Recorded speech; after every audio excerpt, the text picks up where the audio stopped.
Well, good morning, guys. I'm always eager to be here with you, and Friday mornings is one of the high points of my week. So you can see how dull the rest of my week is, actually. No.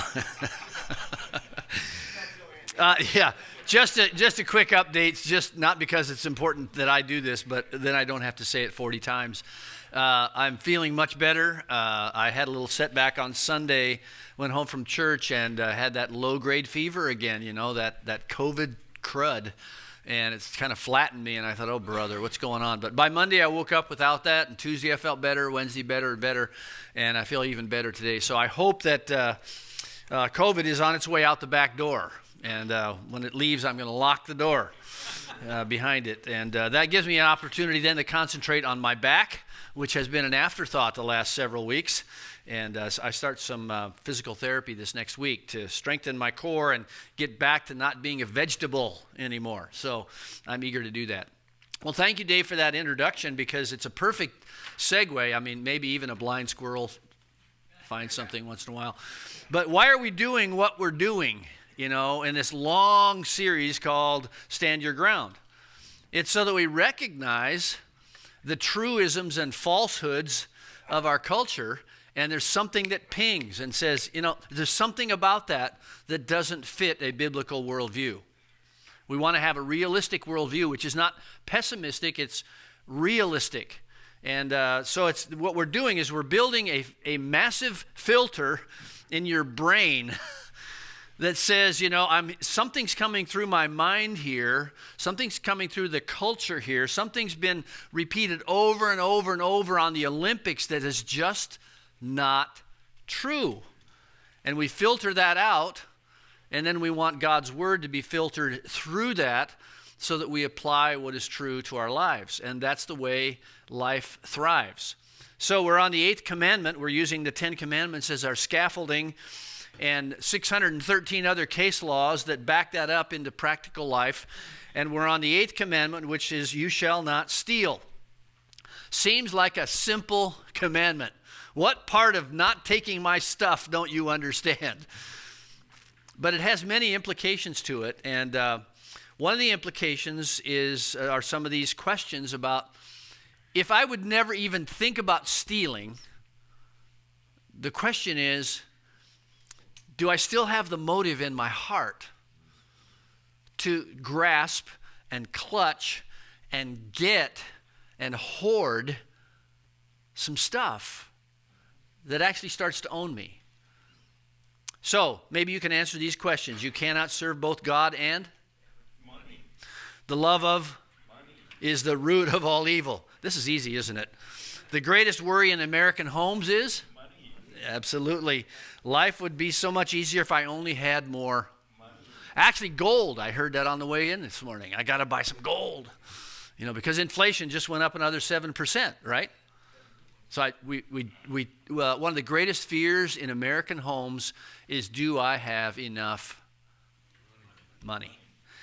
Money is something that just never goes away. I mean, it is part of our life. So how do we deal with that?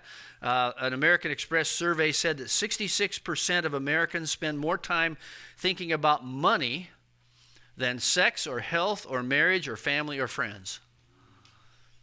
But Jesus also had more to say about money than he had to say about heaven or hell or health or sexuality. Why? Because he said there's one great contestant to God in our worship pantheon. You cannot serve both God and...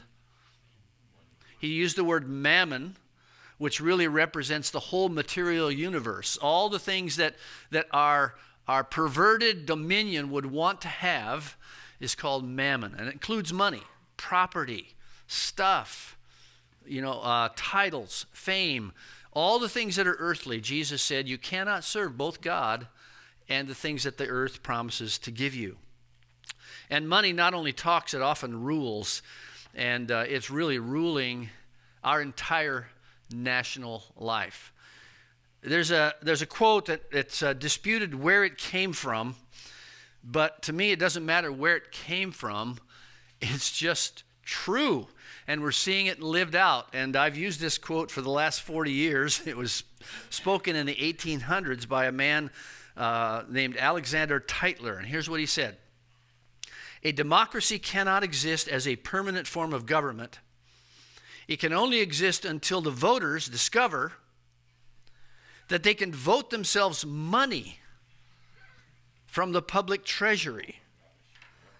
And from that moment on, the majority always votes for the candidates promising the most benefits from the public treasury. With the result that a democracy always collapses over loose fiscal policy, always followed by dictatorship. The average age of the world's greatest civilizations has been 200 years. Are we living on borrowed time or what? I mean, you can see that prophecy coming true. And we're not just talking about left and right, we're talking about all the politics of our culture. In my own little bit of political observation, it really was heightened. Actually, I remember at least being heightened by Reagan, Ronald Reagan. You know, are you better off now than you were? Well, vote for me, you'll be better off. I mean, isn't that what we keep doing? Anyway, that'll get it. That's a breakfast conversation. All right, not for here. We'll talk about it later. But we have the USA has an unending faith in increasing prosperity. That my generation will be better than the last, and will keep ascending, and my own lifestyle will keep ascending. And it's a grip on us that is often impossible to loosen. So I want to just today share some things about money and mammon that sound like a stewardship message, and it really is, because stewardship is the way that we handle what God has given us in such a way that we handle it as belonging to Him. And I always think about when I was in seminary, I started seminary and I got a job as a painter on a paint crew, and I would go to seminary till 1 o'clock, and then I would scream across town. By 1:30, I'd get to work, and first day I reported, it was in a high-rise apartment, and we were painting white on white all day long, the same color, all the apartments. And I got there, and there's this big burly guy named Kenny who was the foreman, and he told me what I was supposed to do, and I said, well, I don't have any tools. And he said, well, here, you can use my tools. And it was a bucket and a brush and a roller and a pan and stuff like that. So I painted all day and said, okay, now it's time to clean up. Of course, it's latex paint. You clean up with water. And I said, well, Kenny, how clean do you want these to be? He said, well, I want them to look exactly like what I gave them to you looking like. I said, well, they look brand new. He said, well, I've been using these every day for 3 months. I mean, I got every little speck of paint, off all that stuff, and returned it to him looking like new. If it had belonged to me, I wouldn't have gotten it nearly that clean, but it belonged to him. And so I actually treated it better than I would have treated my own stuff. Now, to me, that's the heart I want to have as a steward. The Lord has given me, well, health. He's coming back. But the Lord's given me health and a body, and He's given me a home and a car. And I want to steward it in such a way that I keep in mind that it belongs to Him. So here's some warnings. We'll do these quickly, but here's some warnings about that money is not wrong. It's not evil in itself. Our possessions are not evil in themselves. It's the grip that they get on us. The warning in Luke 18:25 is that it's easier for a camel to go through the eye of a needle. What a contrast. Than it is for a rich man to enter heaven. Because often we will not lay our burdens down, lay our possessions down, and depend on Him. Money is a temptation. In 1 Timothy 6:9, it says, the love of money, not money, but the love of money is the root of all evil. And pursuing it, people have pierced themselves with many griefs. What a picture that is. Then in Psalm 1:12, it can also be a blessing. Listen to this. We want to keep the bright and the dark together. It says, "Praise the Lord, blessed is the man who fears the Lord, who greatly delights in his commandments. His offspring will be mighty in the land. The generation of the upright will be blessed. Wealth and riches are in his house, and his righteousness endures forever." This is not a health and wealth message. It's simply saying that when you steward what God gives you, there's a natural God-given prosperity that follows that. And that's a blessing that he gives to us. And it's a privilege and a calling. I think this is really appropriate for all of us rich Christians. 1 Timothy 6:17. "As for the rich in this present age, charge them not to be haughty, not to set their hopes on the uncertainty of riches, but on God, who richly provides us with everything to enjoy." I like that phrase. He richly provides us with everything to enjoy. My wife and I both grew up in pastors' homes. They were austere economically. And about 80% of the pastors in this country live below the poverty line. I am not one of them. I've been well treated by a healthy church. But we grew up where, if we were going through the checkout line with our mom, when we say, "Hey, Mom, could I get?" No. You couldn't even get the object of the sentence out. It was just no. It was very, very meager, and our parents all grew up during the Depression, so that's part of it. That's why I'm depressed. But so we've wrestled with what we call evangelical guilt, which is if we're ever going to do something that we enjoy, we feel slightly guilty. And so we've been trying to memorize this verse. God gives us everything, provides everything for us to enjoy. There's an enjoyment here. It's not just deny. The problem is on the other side of that. When is enough? So they are to do good, to be rich in good works, and to be generous and ready to share, thus storing up treasure for themselves as a good foundation for the future, so that they may take hold of that which is truly life. Well, let's take a little inventory. Let's take a walkabout in your own mind about your possessions, about the things that can so easily own us, that can actually steal our life from the life that God intended us to have. So I want us to look at three basic things. Number one is to have the attitude of a servant. The attitude of a servant. And one of the great stewardship passages is 2 Corinthians chapter 8. So let me read the first 5 verses. "We want you to know, brethren, about the grace of God that has been given among the churches of Macedonia. For in a severe test of affliction, their abundance of joy and their extreme poverty have overflowed in a wealth of generosity on their part. For they gave according to their means, as I can testify, and beyond their means of their own accord, begging us earnestly for the favor of taking part in the relief of the saints. And this, not as we expected, but they gave themselves first to the Lord, and then by the will of God to us." Well, there's a lot we could unpack there, but let's just talk about the attitude of a servant, that God is the giver, and he's the owner, and we're to have a servant attitude. Unless the heart starts there, it's always going to be a grudging, I'm giving God my money. I hope he likes this tip.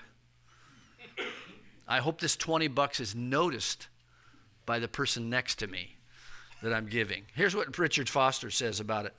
"The truth is that it's not difficult to discover what the Bible teaches about money. The Bible is much more clear about money than it is about many other issues. Our difficulty is not in understanding the teaching. The most difficult thing we have to deal with when we begin to look at the dark side of money is fear. If I give this, will I have enough?" So I want to give you some practical tools that are, I think, deeply spiritual, and they are manly, godly discipleship tools. Number one, Transfer ownership of everything to God. And then repeat. It has to happen all the time. Oh yeah, this never was my house. Even if I've paid off the mortgage, it never was mine. This is not my car. It's not my shirt. This is not my credit card.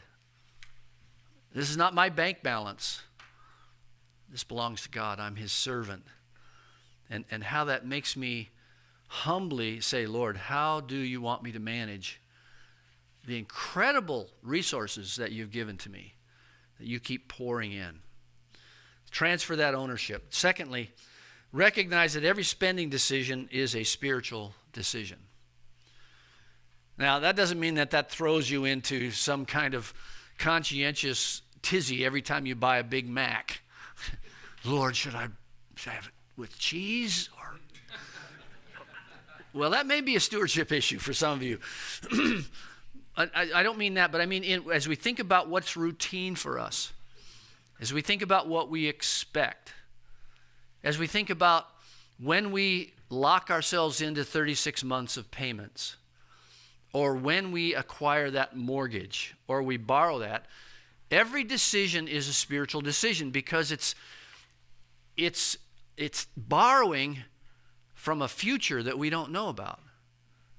And so we need to ask the Lord, is this really what I need? And of course, there's some really good things we can do to help that. One is just sleep on it. You know, don't ever buy under pressure. Don't allow that timeshare person to say, are you just a Motel 6 guy with your wife and children sitting there, which happened to me. I said, yeah, I am. I am a Motel 6 guy. I'm going to stay cheap, and I'm not signing on the dotted line here. But we serve a greater yes, and recognize that every spending decision is a spiritual decision in some regard. So have the attitude of a servant. Secondly, have the wisdom of a manager. Now, I'm saying this not to shame anybody. That's not the point. But it's often a hard word to evangelical men and women to ask ourselves the question, am I managing what God gives me better than my unredeemed neighbor is managing his life? And John Wesley famously said, if my lifestyle is no different than my neighbor, then how is God showing himself through my material life? And it's a good question to ask. What Paul said is in 2 Corinthians 8:11 is, he said, you had good intentions. He says, so now finish doing it as well, so that your readiness in desiring it may be matched by your completing it out of what you have. And what he's talking about there is management. Management helps me do what I say I want. So here's some practical things to dethrone money from my life, but also to enable what I have to be at work for God. Number one is establish your giving first. Think of anything hard in your life. Maybe it's losing 20 pounds. Maybe it's getting back into shape. Maybe it's giving. If you don't say, I know for me, if I don't set aside my exercise time and stick it on my calendar, if I just wait for the opportunity, guess what? Never comes. If I have the intention of giving, but I don't set it aside as a first fruits kind of thing, first in time and first in priority, it tends to get used up. I don't know where it goes. Into the gas tank, or it goes into the restaurant, it goes into gadgets or things that I want to spend it on. So establish your giving first. I grew up with that model without it ever being verbalized, because there was a little table in the entryway of our parsonage, and my parents always laid their giving envelope on that table at the beginning of the week, and it sat there all week. and then they took it and gave it that week. Now, this is not a message about raising the budget. It's really about raising men. And so giving it first, doing it first, setting it aside, saying, this is not mine. None of this is mine. And so I'm going to establish my giving. And a friend of mine years ago was having a dispute with his wife because he wanted to give.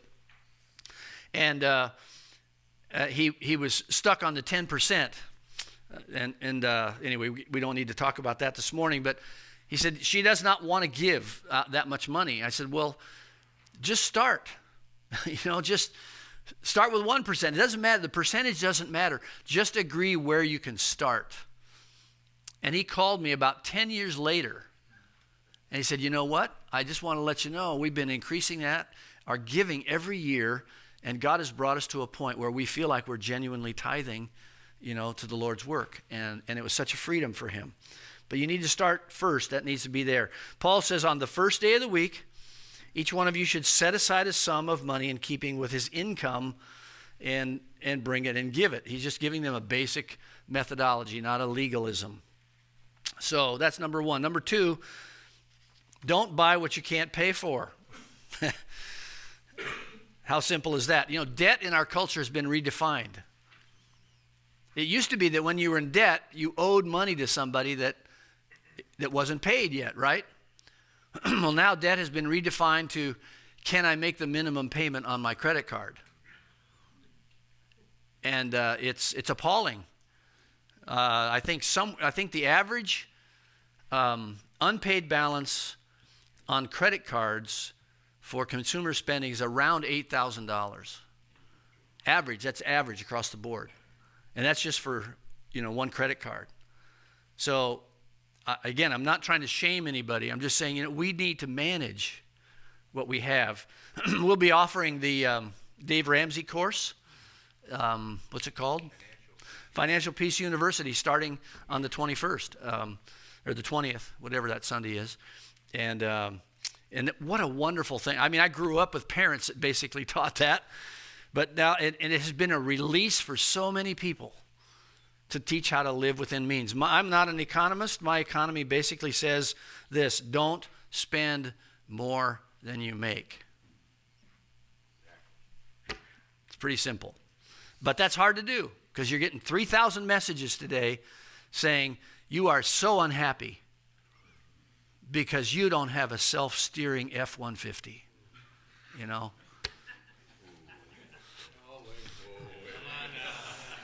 Reject that message. Get one you have to steer all by yourself. Come on. You can do it. Thirdly, prepare for financial breathing. I've actually heard talk show programs that say, stop trying to save money. Because it's a hopeless financial strategy. Well, it may be in the big picture. But I don't care if you keep it in a sock drawer. I don't care if you bury it in a can in the backyard or if you put it in a zero interest, whatever it is. But you need to be prepared for financial breathing because stuff breaks. And the economy hiccups. And we get laid off. And we need to prepare for that rainy day. We need to save for financial emergencies because they will come, whether it's medical or storm-related, or job-related. We need to save for that. Number 4 is to learn some skills. And that's expensive. But it's not as expensive as calling the plumber just to change out a faucet. You can learn some skills. And I know a lot of stuff is hard to fix. It's very technical these days, but there's a lot of things on our homes and in our lives that we can learn to fix. I like the old New England phrase that says, fix it up, wear it out, make it do, or do without. Talk about stiff. Talk about austere. But there's a place for that. I can fix this. I can make this work again. I can use this for another season. I don't just have to be a throwaway culture. Well, number 3. So we want to have the attitude of a servant. We want to have the wisdom of a manager. And we want to have a strategy of an investor. Because stewardship and keeping money at bay is not just about guarding my heart and keeping it out of my heart. It's also about taking it and using it as an investor. And I love this challenge that Paul gives to the Corinthians in chapter 8, verse 7 of 2 Corinthians. But as you excel in everything, in faith, in speech, in knowledge, in all earnestness, and in your love, our love for you, see that you excel in this act of grace also. So just as we teach each other how to speak winsomely to our wives, and just as we train each other how to evangelize, and just as we talk about world evangelism and missions, and we want to excel in all these things, Paul is saying, all those things are good. I also want you to excel in this grace of giving, of being generous, of letting your heart express what the Spirit of God is prompting inside of you. And the investment here is one that bears fruit. I'm going to flip over to chapter 9 of 2 Corinthians, and here's what Paul says in verse 12. For the ministry of this service is not only supplying the needs of the saints, but is also overflowing in many thanksgivings to God. By their approval of this service, they will glorify God because of your submission that comes from your confession of the gospel of Christ and the generosity of your contribution for them and for others, while they long for you and pray for you because of the surpassing grace of God upon you. Thanks be to God for this inexpressible gift.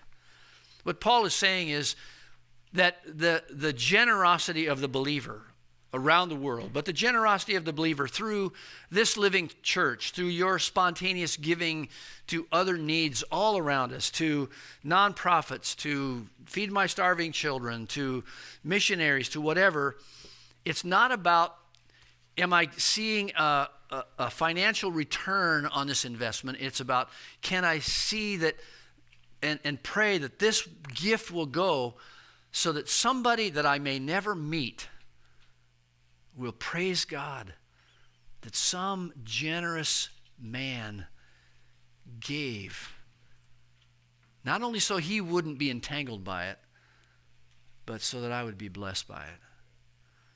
We just pray for that God would use it. And we once in a while we hear a little feedback about that. But we don't give to get an immediate feedback. We invest and we invest and we invest. And you know, as we invest, we keep depositing, right? Through thick and thin, we keep depositing. And we don't know sometimes whether that's going to bear fruit. But we do know that in God's economy. When we invest this grace, He makes it rewarding on the other end. So a couple of things. The best things in life are not things. And we know that. And when you're sick or when you're in some kind of extreme, you recognize that none of this big screen TV and technology ever comforts me. The best things in life are not things. The second thing is start somewhere. Just start somewhere. If you haven't already, start somewhere and join the army of God's men who are learning to tame the ownership that stuff has over us, but also to magnify what God is doing by giving it away. And then grow as God provides and prospers you. Joanne and I read something years ago from a guy named Ron Sider, who wrote a book called Rich Christians in an Age of Hunger. And he's a little bit on the left these days, but he had some great challenges for us. He said, you know, as you increase your income, don't only give a little bit more, but increase the percentage of what you give. And then anticipate the seasons of life. You know, you do finally get your kids through college, right? And suddenly you go, wow, I can finally breathe financially again. And his challenge to us was, as you look at those milestones in your financial life, also increase the percentage that you give away. And we've tried to do that. I'm sure we can do more. but grow as God prospers you in that. Well, I've got some questions for you to talk about around your table, to not only obey the 8th commandment, but also to live in the freedom that God gives us about money. So talk amongst yourselves and get down to brass tacks, okay? Blessings.